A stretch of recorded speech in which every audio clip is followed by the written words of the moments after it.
आपके पास अगर 11th में आप ले लें, 11th में आपके पास AP है, GP है एंड HP भी है, लेकिन अब HP कोई पढ़ाता ही नहीं है, शायद मैंने आपको आप नहीं दी। हाँ, तो देखो AP और GP में जो रिलेशन है ये रेसिप्रोकल का है, यानी कि all the question which are related to HP पहले उनको AP में आपका चेंज करना पड़ता है, और जब आंसर आ जाता है फिर उनको AP में फिर चेंज करना पड़ता है। तो अगर आपको AP सही ढंग से आती है तो HP आती है, बाकी GP यानी आप AP में आप क्या करते थे, देखो AP में let small a be the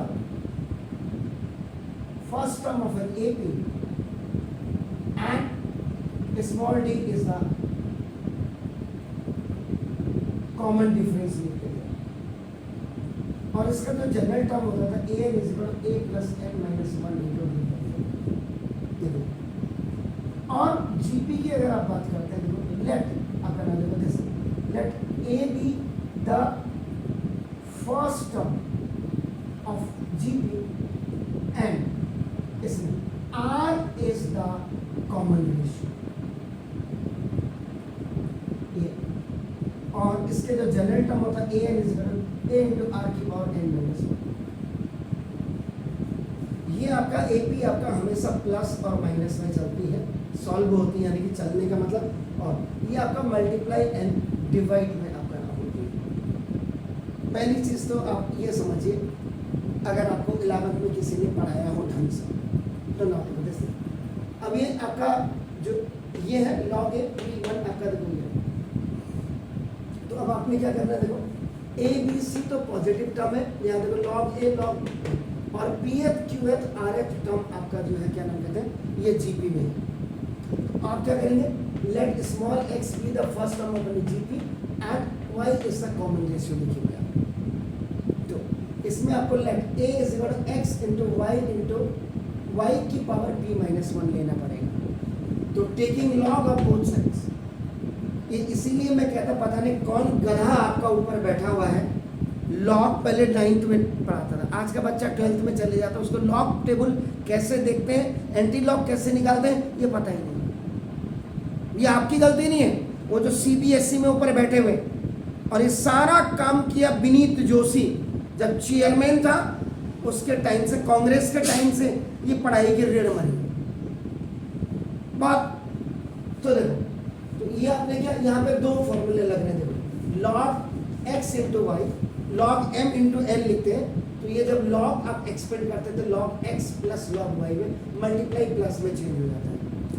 and दूसरी थ्योरम लगती है इसमें डेमोइड थ्योरम, लॉग m की पावर n है, n पावर आपकी आ जाती है आगे, n लॉग m हो जाता है।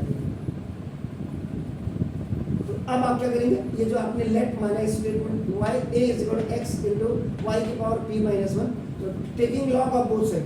लॉग इधर भी लिख दिया इधर भी लिख दिया, ये देखो दोनों तरफ लिखा है, तो ये तो ऐसे ही रहेगा। यहाँ पे दो फॉर्मूले एक साथ लग रहे हैं, एक तो मल्टीप्लाई प्लस में चेंज हो जाएगा, तो log x plus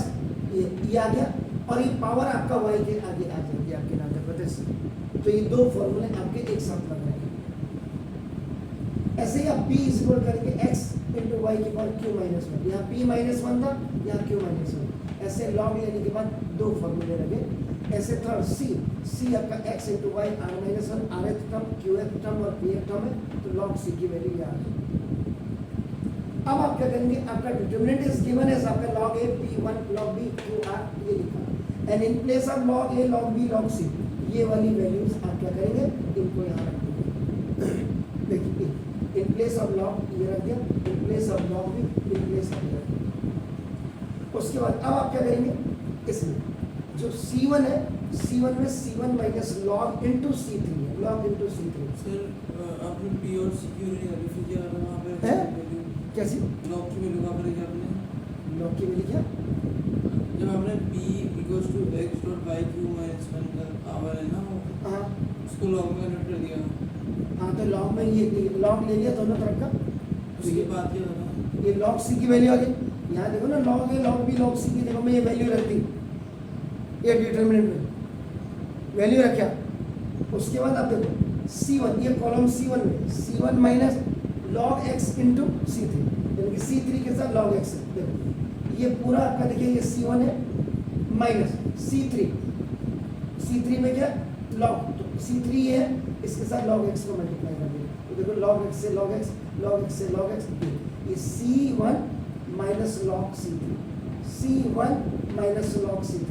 C1 minus log C3, log x log x log x log x log x log x cancel हो गया, तो जब log x कैंसिल हो गया p माइनस वन ये बचा, log y q minus r one और ये आपका ये बचा, log y log y log y, फिर आपने कॉमन ले लिया c1 से, ये आपका आ जाएगा। इसके बाद आप लिखेगा c1 में, ये c1 में इसको c3 को ऐड कर दो, p minus one plus one q minus one plus one, हाँ वन से वन कैंसिल हो गया, तो p q r इधर बचा, p q r इधर है, तो बोथ c1 और c2 आइडेंटिकल है, और जब आइडेंटिकल होते हैं तो द वैल्यू ऑफ डिटरमिनेंट आपकी क्या हो जाती है, 0 हो जाती है। ये एनडीए का क्वेश्चन है सर।